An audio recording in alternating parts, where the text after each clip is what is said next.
Hola, buenos días a todos y a todas. Aquí un segundo vídeo dedicado al cambio social y un poco al cambio de costumbres, de la psicología colectiva, de procederes, de expectativas y bueno, un poco de situaciones objetivas también, a la luz de las reformas y de las transformaciones así, cotidianas, ¿no? Que provocaron. Entonces, no sé, por ejemplo, me acuerdo del contraste de ideologías intergeneracional, ¿no? Como decía en un anterior vídeo, pondré un ejemplo. Yo estaba en Alepo con un amigo, paseábamos, estábamos en un parque visitando la ciudad y tal, y se nos acercaron unos jóvenes así, tal cual, sin más, ¿no? En Siria pasa, la gente es como súper abierta, súper afable y extrovertida y tal. Como que no hay tanto límite como aquí entre el conocido y el desconocido, ¿no? Entonces si es desconocido pues ya lo conocerás. Se nos acercaron y estuvimos hablando y tal y nada, y nos invitaron a su casa.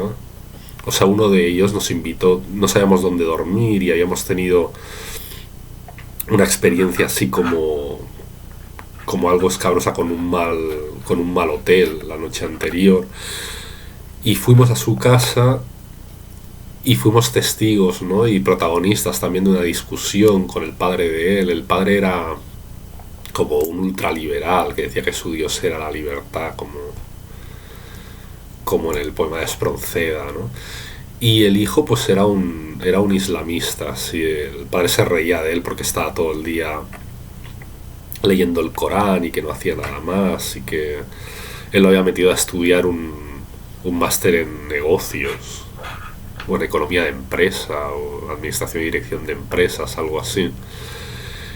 Y, y bueno, como que estuvimos a punto de dormir en casa de ellos porque nos invitaron y tal, pero luego se lo pensaron dos veces, no sé, quizá porque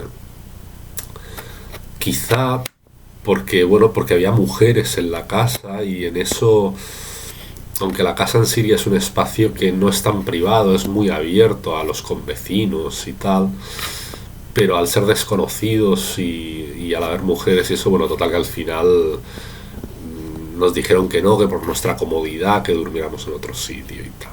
Bueno, el padre era ingeniero y había trabajado muchos años en la República Democrática Alemana, cuando había los programas de intercambios de profesionales entre los países del Comecon y países, bueno, que tenían buenas relaciones, sin ser del Comecon ni del Pacto de Varsovia, pues tenían buenas relaciones con la Unión Soviética y con otros países del llamado socialismo real. Y realmente hablaba muy mal de la ex-RDA, y había como idealizado el liberalismo. Recuerdo de cómo cuando Samal Dardar y el Ministerio de Economía pues descapitaliza la banca rural, o sea, los bancos al crédito comercial, los bancos cooperativos y demás, y entonces hay población rural, ¿no? Se queda huérfana de esos créditos que la banca pública rural daba a un bajísimo interés, o sea, casi te los regalaban, ¿no? Los préstamos, y las condiciones de devolución eran muy laxas y muy positivas y tal para la gente que recibía ese dinero. Y entonces eso, combinado con la reducción de las ayudas al campo, pues generó toda una bolsa de demanda hacia la banca privada, que vino a satisfacer una banca que se estableció en Siria y bueno, todavía sigue, ¿no? Es el Banco Franco Saudí, al abrigo de las políticas de apertura al flujo de capitales y tal. Recuerdo las empresas, o sea, los monopolios de Estado en materia de producción de gaseosas y de refrescos, que eran, bueno, eran buenísimos, eran brutales, y con fruta natural y con su pulpa y tal, y unas botellas de formatos así de medio litro o de 33 centilitros, en plan como una lata pero en botella de vidrio. Y, y nada, fresquito, estaba genial, en verano, a precios súper asequibles y tal, todo el mundo así con su refresco y yo qué sé. Le hacían la competencia luego cuando entró la Coca-Cola en Siria, ¿no? Y resulta que Siria había comprado la patente de la mirinda y por tanto con capital sirio, plantas de producción sirias bueno, el beneficio iba para Siria. Se producía, o sea, lo único que era como una especie de franquicia, o sea, habían comprado la patente de producción y el secreto industrial, entonces tenían la receta de la mirinda y el único compromiso con la empresa, con la mirinda, con la empresa matriz, es que respetaran la receta, o sea, la fórmula de producción y los ingredientes y cosa que hacían, ¿no? Entonces en Siria se dio la paradójica situación de que cuando la mirinda cayó y en España se dejó de producir, en Siria la mirinda existía, mientras que en España no existía. Esto era muy, muy curioso y muy gracioso porque aparte la mirinda está buenísima. Recuerdo que cuando el presidente Bashar al-Assad retira los carteles y las imágenes así de la presidencia, en los retratos y tal de las calles, muchísima gente, o sea, entristecida porque los hubiera retirado, ellos se ponen fotos del padre y de su hermano Basel en los coches y en las furgonetas, en las camionetas y tal, y la gente va con las fotos como muestra de que el pueblo pues lo apoyaba y que no era ningún culto forzado a ninguna imagen o personalidad, sino que había una demanda popular, digamos, de tener esos retratos. Recuerdo un verano los conciertos de jazz, había un festival de jazz internacional en Damasco, al aire libre, al lado de la ciudadela de la muralla, que da a la ciudad antigua, y las bandas suizas, europeas, bandas musicales de jazz sirios también. Recuerdo la sustitución del buenísimo té que Siria importaba del Indostán, de Sri Lanka, Ceilán y tal, por té Lipton. Y como dice Say en su ley del mercado, la oferta creó su propia demanda, es decir, algunos restaurantes y cafés empezaron a ofrecer solo Lipton, con lo cual si te pedías un té tenías que pasar por el embudo, entre comillas, del Lipton. Y la gente, pues de probarlo, bueno, se acostumbró y luego la gente compraba en las tiendas y colmados y tal, pues compraba té Lipton. Cosas también de la apertura al flujo mercantil, ¿no? Mi vecino en Damasco, Geralla, un tío súper docto, súper culto, con quien tenía unas conversaciones muy ricas, licenciado en filosofía y letras. Y cuando yo me puse enfermo, así gastrointestinal, que estuve bastante mal, por él siendo casi ciego, me acompañó al hospital. Recuerdo que era como no me chilles que no te veo, porque íbamos por la calle así como en busca de un taxi, él casi ciego y yo que no podía prácticamente ni andar. Y bueno, Dios lo tenga en gloria. Ya nos veremos en un futuro, Geralda. Se dio una agudización de las desigualdades en el campo, porque con el tema de las recalificaciones de tierras, a algunos campesinos les compensaron mejor o pudieron vender incluso por encima del valor de mercado sus tierras, porque eran tierras para las cuales se creó una demanda de gente tan bastante rica para, para edificar y tal, con lo cual vendieron a muy buen precio, ¿no? Era una coyuntura así de demanda muy solvente, y dependiendo de dónde estuvieran las tierras ubicadas y de que pasaran por itinerarios de planes del Estado o no, pues los precios de venta eran mucho más bajos, a veces eran precios irrisorios, ¿no? Cuando vendían la tierra. Entonces hubo campesinos que se enriquecieron con esta situación, la mayoría no, la mayoría se empobrecieron.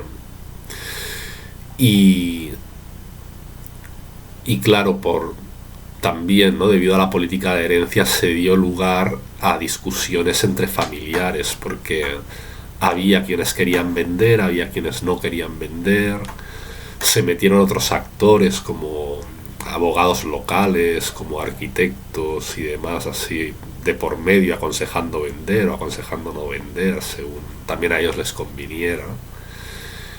Y, y nada, se dio pie a una situación así curiosa, controversias familiares y tal. se dio un proceso de emergencia, ¿no? O sea, como que se dio un proceso de producción de mano de obra femenina que se liberó, entre comillas, hacia la industria. Y cada vez había más mujeres asalariadas y tal, para regocijo de algunas feministas. Recuerdo la liberalización relativa, la liberalización hasta cierto punto de la compra-venta de pisos y de los alquileres, la proliferación de agencias inmobiliarias, de contratas que antes no existían en Siria y que a la luz de las reformas pues vieron la luz ellas mismas. El alza de los precios también al contraerse la oferta estatal de vivienda asequible, barata. Y bueno, el turismo, ¿no? Parte del cual no se alojaba en hoteles o en hostales, sino en residencias. Y eso era, bueno, pues también una fuente de ingresos, de un medio de vida más, ¿no? Para algunos sirios que podían realquilar por temporadas a turistas y demás. Mucho turismo, muchísimo, recuerdo así, mucho turismo español y de otros países. Visité Yarmouk, un campo de refugiados palestinos que no os imaginéis que era un campo con sus carpas y tiendas y tal, sino una especie de ciudad periférica anexa a Damasco, muy cerca de Saida Zeynab, de un centro, una mezquita de peregrinación chiita, chií. Y bueno, las buenas condiciones que el gobierno había deparado para los palestinos ahí refugiados. Ya tenían su urbanización, su red de servicios, también los economatos por supuesto les cubrían a ellos, los edificios en buenas condiciones, o sea, el agua potable, todo era, bueno, era parte de una ciudad en la periferia. O sea, le llamaban campo de refugiados, pero incluso conseguían, al ser refugiados, bueno, conseguían pisos ahí en Yarmouk y tal, que a lo mejor sirios que no eran palestinos, pues aunque era fácil conseguir vivienda hasta cierto punto y tal, pues les costaba, la vivienda era barata, pero a los sirios les costaba algo. No había casi vivienda gratuita. Había algunos programas especiales y tal, pero sin embargo los palestinos accedieron a vivienda gratuita porque los sirios, bueno, les cuidaron y les siguen, ¿no? Defendiendo y protegiendo. Mis primos estudiando en la universidad, quien no estudió fue porque no quiso, no, prefirió seguir otro itinerario de estudio no universitario o incorporarse al mercado laboral, porque también fue su decisión, porque de los hermanos quien quiso estudiar en la universidad estudió. Era, o sea, es decir, era difícil acceder por nota a la universidad porque el bachillerato es duro y la prueba de selectividad es dura en Siria, pero hay muchas facilidades económicas. O sea, la matrícula universitaria cuesta 1 euro, o sea, el equivalente en aquel entonces a 1 euro, cuando la lira siria estaba fuerte. O sea, es un precio que no es un precio de coste, es un precio simbólico para decir como que te importa, como que no es jauja, sino como que abonas algo, que eso es un bien preciado, la educación, la enseñanza y tal. Pero bueno, por 1 euro estudiabas todo un curso en la universidad y luego todo el material de fotocopiado, dosieres, bueno, bibliotecas, acceso y tal, era todo gratuito. En la escuela también te dan una mochila, te dan material de estudio, te dan material para escribir y tal, todo es gratuito. Recuerdo cuando se liberalizó la información entre comillas, pero también pasó mucha desinformación, ¿no? Con este proceso. Y entonces la prensa liberal, pues intentaba como hacer que la gente viera las cosas dentro de los parámetros dicotómicos, ¿no? De que era o la liberalización y la incorporación al reinado de la democracia capitalista y al club de los países de la llamada por Karl Popper la sociedad abierta, que era eso, o, o el oscurantismo teocéntrico, fanático, volver al medievo. Entonces era una falsa dicotomía que ponían delante de la cara de la gente, ¿no? De sus oídos, a través de los medios de comunicación que ellos manejaban. como que era hacer un cambio y renovarse o morir hundido en el regreso de los islamistas y tal, cuando era una falsa contradicción, ¿no? Se ha comprobado que la contradicción es a día de hoy, o la Siria soberana, independiente y social y nacional, o el oscurantismo integrista de la peor calaña. El ministro liberal, social liberal de Economía, Dardari, invitado al World Economic Forum, al Fórum Económico Mundial, en la cumbre de Davos, codeándose con los gobiernos occidentales y tal, y como eso fue retransmitido, ¿no? Como un episodio, en su momento como un episodio importante de normalización de las relaciones de Siria con el mundo llamado democrático y tal.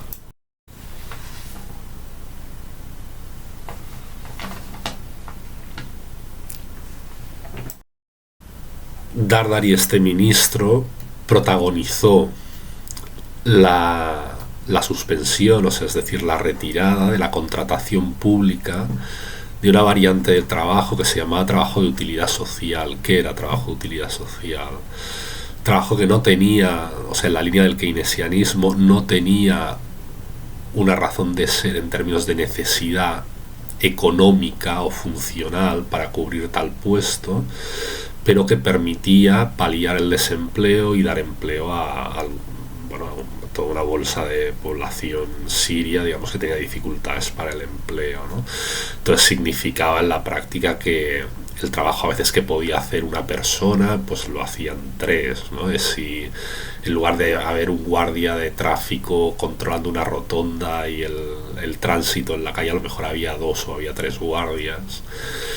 Y realmente no era por necesidad funcional del puesto, era por la utilidad social que representaba. Entonces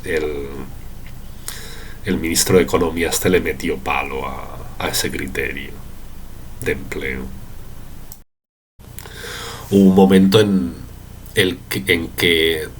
lo que Foucault llamaría el régimen de discursividad en Occidente, es decir, aquello de lo que se habla y aquello puesto en la agenda académica, especialmente de lo que se escribe, de lo que quieren publicar las revistas especializadas, científicos sociales y tal, pues Siria se puso de moda. Entonces hubo toda una luz de investigadores sociales, de etnógrafos, que hacían etnografía comparada, producían conocimiento, gran cantidad de conocimiento, tanto descriptivo como prospectivo, ¿no? Como un poco intentando ahondar en cuáles eran las perspectivas de futuro abiertas para Siria, las alternativas y tal. Y bueno, el problema es que eran investigadores, muchos de ellos ligados a ONGs o a fundaciones y entidades occidentales, que tenían ligámenes también con organizaciones, muchas de ellas paraestatales, con ligámenes con los estados, con los servicios secretos y tal. Y era una forma de meter a Siria en la olla del conocimiento manufacturado, conocerla mejor para poder intervenir a la postre sobre ella con un mayor margen de seguridad de éxito, ¿no?, que hizo Occidente. Entonces eran científicos sociales al servicio de los proyectos occidentales imperialistas contra Siria en un momento dado.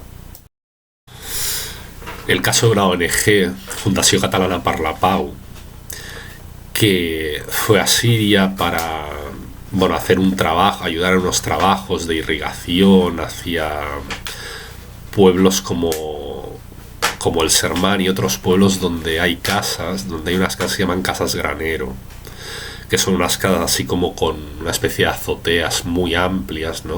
Con una arquitectura así como muy curiosa, como en forma así como semicilíndrica, y entonces el granero está arriba, ¿no? Y se llaman casas granero, casas colmena en esos pueblos de Siria. Entonces, ¿qué hizo esta ONG? Pues iban allí, ofertaban como oferta turística en Europa y en España la posibilidad de ir allí, cobraban una pasta a los turistas, daban 2 duros a la gente de ahí que los alojaba, a los turistas, y ellos iban operando y iban ampliando su caja de ONG. Entonces el gobierno, cuando se enteró, el gobierno sirio cuando se enteró de este fraude y de esta indignidad, pues los echó de Siria y quedaron muy resentidos, ¿no? Nunca lo olvidaron. Entonces esta ONG acabó prestando servicios de habituallamiento, de atención y de difusión de proselitismo, de propaganda a los armados, a los criminales del ejército, los sectarios criminales del ejército libre sirio. Hablar también de las fronteras testimoniales, porque eran fronteras súper informales, donde a veces había un solo soldado con 2 bidones y ese era el puesto supuestamente de aduanas, no fronteras que no eran fronteras con Jordania, con Turquía. Y bueno, visto lo visto, así ha ido la cosa como ha ido, ¿no? Que, no sé, por carácter, por idiosincrasia también, ¿no? Creer que todo el monte es orégano, pues había una laxitud, una dejadez de vigilancia fronteriza. También quizá porque Siria, o sea, a los sirios nunca se les ocurrió porque ellos por razón de Estado jamás lo harían, ¿no? Contratar a soldados de fortuna, a cazarrecompensas y mercenarios para que invadieran un país, cosa que Turquía pues acabó haciendo y hace todavía en la actualidad, continúa haciendo. Y no cabía en la cabeza ni del Estado sirio ni de los sirios, y entonces tuvieron como esa falta de previsión. Con el alza del consumo, por la diversificación de mercancías, el incremento de importaciones y el incremento de oferta, también de publicidad y tal, y el incremento de consumo resultante por parte de la mayoría de la población, pues recuerdo también, ¿no? Como se acumulaba la basura, porque no había, ¿no? Como esa estética previa, es decir, los sirios, en ese momento muchos sirios, el hecho de, bueno, de tirar un envase o tirar un empacaje, un envoltorio al suelo, lo veían como un indicador de, bueno, de estatus, ¿no? De que el país iba bien, el consumo se había incrementado y tal. Y entonces no le daban esa importancia estética que tiene para nosotros de feísmo, ¿no? O sea, el feísmo de la basura.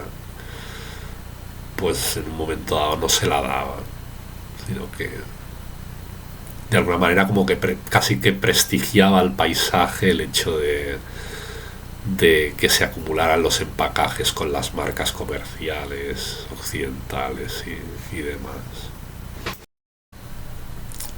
Y cómo el gobierno empezó a poner coto a este hábito de tirar las cosas así al suelo y tal, con una campaña muy certera de educación informativa sobre, bueno, los riesgos no solo estéticos, sino la insalubridad que se podía comportar. Y bueno, pasado cierto tiempo también, ¿no? Pusieron más papeleras, pero claro, es que el país no estaba en ese sentido como habilitado, ¿no? Para tal nivel de consumo y por lo tanto de desperdicio. Y entonces se pusieron al día también con los servicios de recogida, los incrementaron y la gente modificó también sus hábitos. Pero recuerdo ese periodo. Se dio una proliferación de los libros de tema así psicológico, que intentaban responder, tanto importados como escritos por sirios, ¿no? Intentaban responder a preguntas pues más psicológico-existenciales que afloraban en el sujeto a la par del proceso de individuación y de, entre comillas, democratización, por decirlo así, es decir, de apertura social hasta cierto punto, de receptividad y también de albergar, ¿no? O sea, el brote también de cierto individualismo liberal y tal. Entonces preguntas de cómo eso, cuál es mi identidad, quién soy, hacia dónde voy, encontrarse a uno mismo, aparecer en sociedad, todos estos temas psicológicos, ¿no? Pues hubo un boom de escritura y de oferta de este tipo de libros. Estar enfermo, qué es normal, qué no es normal, mientras que antes no había ese tipo de disquisiciones, o no en la medida en que se empezó a dar, y entonces no había un mercado para libros de ese tipo. sí que se leía mucho a Freud en Siria, o sea, es la excepción, porque el psicoanálisis y Freud y tal sí que estaba muy a la orden del día, ¿no? Entonces hay una proliferación, hay un boom, hay como una inflación, ¿no?, de libros psicológicos y de como de consejos de ayuda, autoayuda y bueno, también porque se producen, ¿no?, en esa vida liberalizada una serie de desequilibrios, no solo de preocupaciones, ¿no?, sino de estados de a veces de pobreza espiritual personal que antes no se daban, ¿no?, o de problemas objetivos de encaje en las nuevas condiciones de vida, con el trabajo, con los nuevos tipos de relación, los nuevos conflictos intergeneracionales, el aumento del aislamiento, de la soledad relativos, pero que antes no existían, ¿no? Entonces, pues se producen esos libros. Y recuerdo en la feria del libro, en la Feria Internacional del Libro de Damasco, ¿no?, que lo sabía. Recuerdo que me compré un libro de arqueología antigua sobre la Siria antigua y la Siria neolítica metales, o sea, prehistórica y en los albores de la historia, ¿no?, también la Siria antigua y muy interesante. Lo compré en un stand del Partido Social Nacionalista Sirio, quiero decir partido de oposición por lo demás, ¿no? Y la libertad de profesión de libros era total, o sea, había libros que no comulgaban, no congeniaban con la ideología de los partidos de la coalición más, la coalición en el gobierno, y tenían total libertad de venta. Se dio una sobreinversión brutal, o sea, un dinero diferencial, digamos, se destinaba más dinero, el Estado invertía más dinero en infraestructuras, en ciudades como Dera, Raqqa, Hasaka, Deir ez-Zor, mucho más de lo que invertía en otras ciudades más grandes, ¿no?, y que se suponía que estaban como mejor abastecidas de infraestructuras, pero que en realidad acabó siendo lo contrario, ¿no? Ese diferencial de inversión se acabó traduciendo en, bueno, en unas estructuras de ajardinado en ciudades periféricas, de paseos, de buenas carreteras, de alumbrado, de fuentes, de estanques con agua, lagos urbanos y tal, que, bueno, que a veces ya lo querrían para sí otras ciudades más grandes, ¿no? Entonces se promovió desde el gobierno la cohesión social urbanística a lo largo y ancho de Siria, y se hicieron estructuras muy potentes. La electricidad seguía siendo casi gratuita, o sea, de nuevo el precio no era un precio de coste, era un precio testimonial, simbólico, y como las personas muchas veces abusaban del gasto de electricidad, como colapsó hacia algún que otro verano el sistema de centrales de producción eléctrica, y entonces se caía la luz y hubo cortes, no por restricciones, sino porque los condensadores no aguantaban, ¿no?, en todo el mundo con los aires acondicionados enchufados, es decir, había una suntuosidad en ese tipo de gasto, ¿no?, en lo que se refiere a los servicios domésticos y tal. No se pagaba, o sea, el teléfono tampoco, o sea, casi no se pagaba, casi era gratuito, todo el mundo. Bueno, yo antes de ver cómo la juventud ha llegado a ser móvil dependiente, digamos, y a estar todo el día como pendiente del móvil, de los contactos, de los chats y tal, yo recuerdo eso antes fue en Siria, con el sistema de SMS, y cuando había redes sociales anteriores y tal, que, o sea, la juventud pendiente del móvil más que en España. Lo que luego he visto en España, en ese sentido, ese fenómeno social, lo vi antes en Siria. Con el desarrollo de la precariedad salarial se empieza a desencadenar el fenómeno de contraer dos empleos, y no es raro montarte en un taxi, que el taxista te diga que es profesor o que es funcionario, y o sea, cuando la gente se imagina a Siria como un país burocrático en el sentido de que el funcionariado es una casta privilegiada y demás. No, o sea, hay una burocracia, hay unos cuadros intermedios y superiores, pero el funcionariado de base, o sea, está súper mal pagado, incluso el funcionariado intelectual, académico, la educación superior, y te subías a un autobús y había dos empleos, ¿no? Allí perfectamente legal hacer eso, y entonces te contaban un poco que con el empleo principal pues no podían salir adelante. Eso a partir de un momento dado, sobre todo. Se dio la privatización del taxi, no por el hecho de que dejara de haber oferta pública de taxi, pero se levantó la veda a las empresas privadas, con lo cual las empresas privadas competían con el Estado. No podían competir porque los taxis del Estado eran mucho más baratos, pero claro, no cubrían todos los trayectos. Entonces allí donde no cubrían, pues ahí estaban las empresas privadas de taxi, haciendo el agosto también. Por lo demás, en Siria siempre ha habido una red de transporte pública que, tanto en las ciudades importantes, en las ciudades secundarias, no están tan bien abastecidas. Incluso se ha acabado recurriendo al autostop y tal, y entre convecinos y a los itinerarios en un coche, itinerarios colectivos en el coche del vecino y lo que sea, porque el transporte público en las ciudades secundarias no es bueno, pero en las ciudades principales sí que es muy bueno.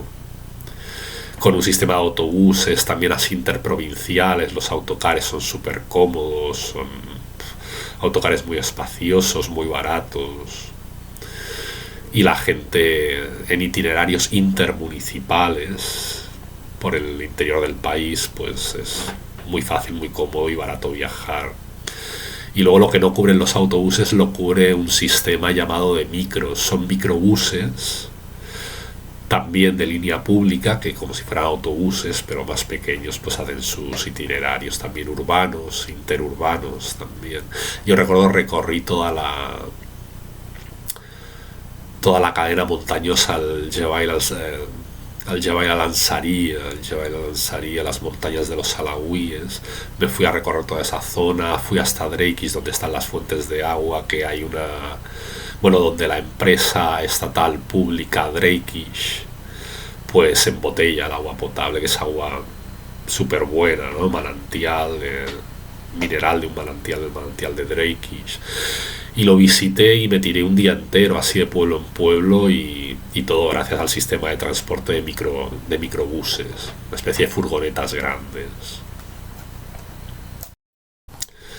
Por lo demás, los militares, o sea, la oficialía del ejército árabe sirio, siempre alzó su voz de manera muy coherente y, bueno, muy valiente también contra las reformas, y siempre fue una voz, digamos, contra las reformas, que advertía de que el sistema degeneraría con una apertura excesiva y demás.